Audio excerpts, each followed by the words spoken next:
আসসালামু আলাইকুম, কেমন আছেন আপনারা সবাই? তো এটা হচ্ছে রসমালাই। এটা হলো একদম আদিকালের একটা রেসিপি এবং এটা হচ্ছে একটা চোরামি রেসিপি, শর্টকাট রসমালাই আর কি। এবং এই রেসিপিটা আমি আরও 14 বছর আগের থেকেই জানি, কিন্তু কখনোই রেসিপিটা বানানো হয় নাই। রসমালাই আমার অনেক পছন্দ, কিন্তু রসমালাই খাই না বেশি একটা। খাওয়া হয় না, অ্যাকচুয়ালি পাই না, এর জন্য খাই না। বাংলাদেশে যাওয়ার পরে একবার খাইছি, তাও আমাকে একজন আয়না খাওয়াইছে। তো পছন্দের জিনিস খাওয়া হয় অনেক কম। তো আমি আজকে রসমালাই বানাইছি এবং রসমালাইয়ের জন্য আমি এখানে 2.5 কেজির মতো দুধ দিয়েছিলাম এবং ওই দুধের সাথে দুধকে আরও ঘন করার জন্য প্রায় হাফ কাপের মতো গুঁড়ো দুধ অন্য দুধের সাথে মিলায় এটার মধ্যে ঘন করার জন্য দিয়েছিলাম এবং এটাকে জাল দিতে নিয়েছিলাম আস্তে আস্তে। আর এদিকে আমি রসমালাই বানাইতে নিয়েছিলাম। রসমালাইয়ের জন্য আমি 1 কাপ নিডো যেই পাউডার দুধ সেটা নিছি, 1 টিস্পুন সুজি দিছি, 1 টিস্পুন হচ্ছে ময়দা দিছি, সব কিছু 1 টিস্পুন। এবং মাইপা মাইপা দিতে হবে, বেশিও না কমও না, কারণ গুঁড়া দুধ তো এটা বানাইতে গেলে ল্যাটকা হয়ে যাবে। আর আমি এখানে বেকিং সোডা দিছি, বেকিং সোডাও 1 টিস্পুন।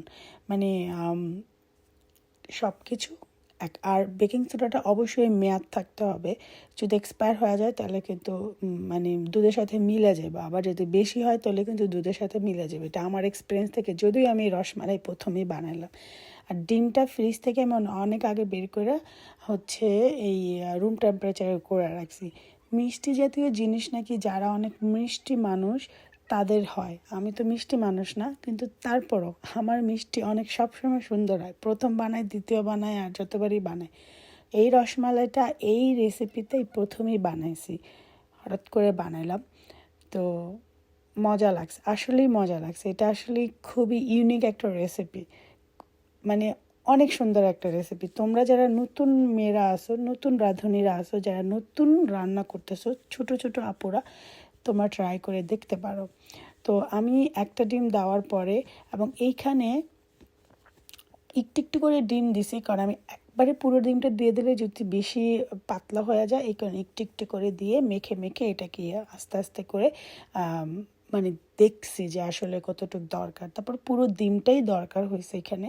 তো এখানে আমি 1 টিস্পুন এখানে ঘি দিয়ে দিছি এবং এটাকে খুব ভালো করে মথে নিয়ে আমি এটাকে 10-15 মিনিটের মতো ঢাইকা রাখছি, যতক্ষণ না পর্যন্ত ওই দুধটা ঘন হয়েছে। দুধটা আমি অনেক ঘন করে নিয়েছিলাম, প্রায় হাফের মতো করে কমায় নিয়েছি জাল দিয়ে।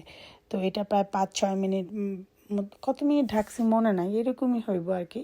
তো এখন আমি রসমালাই বানিয়ে নিতেছি। তো রসমালাই বানানোর ক্ষেত্রে যেটা আমি ভুল করছি, সেটা হচ্ছে গোল গোল করে না বানায়া ওই চমচমের মতো করে বানিয়েছি। অসুবিধা নেই, আর যে যার যেভাবে ইচ্ছা, আরেকবার নেক্সট টাইমে বানাইলে গোল গোল করে বানাবো। তো একই, যেহেতু রসমালাই গোল গোল করে বানাই, কারণ বাংলাদেশের রসমালাই আসলে পৃথিবীর সেরা রসমালাই, এটার উপর কোনো কিছু নাই। খুবই মজার। ওরা যে কীভাবে বানায় ওই রেসিপি আমি জানি না, বাট অনেক মজার। বাট এইভাবে বানাইলেও ওই অথেন্টিক টেস্টটা না আসলেও মজা লাগে, মজা লাগছে। আমরা সবাই অনেক মজা করে খাইছি। তো এখানে দুধগুলো দেখছো কতগুলো কমাই ফেলছে, আমি প্রায় অর্ধেক জাল দিয়ে কমাই ফেলছি। তো রসমালাই এগুলো দিয়ে দিছে এবং আমি যেটাই করছি, আমি আর এর আগে বানাই নাই, তো আজকেই বানাইলাম। তো তো এগুলো দেওয়ার পর এগুলো কিন্তু ফুলে যাইব এবং এটা ফুলে একদম অনেক মোটা মোটা হয়ে যায়। তো আমি এখন ঢাইকা দিছি, প্রায় মনে হয় 10-12 মিনিট পরে উঠেছি। দেখো আমি নিজেই সারপ্রাইজ হয়ে গেছি যে এইগুলো ফুলে এরকম হয়ে গেছে বেকিং সোডার কারণে। এবং একটা মিষ্টিও ভাঙে নাই, একটা কোনো কিছু নষ্ট হয় না, একদম সুন্দর পারফেক্ট হয়েছে। আলহামদুলিল্লাহ, আমি যেই জিনিসই মনোযোগ দিয়ে বানাই সেটাই আসলে অনেক সুন্দর হয়। যাই হোক, আমি রেসিপিটা আমার কাছে ভালো লাগছে এবং অনেক দিন পরে ইউটিউবে রেসিপি শেয়ার করতেছি।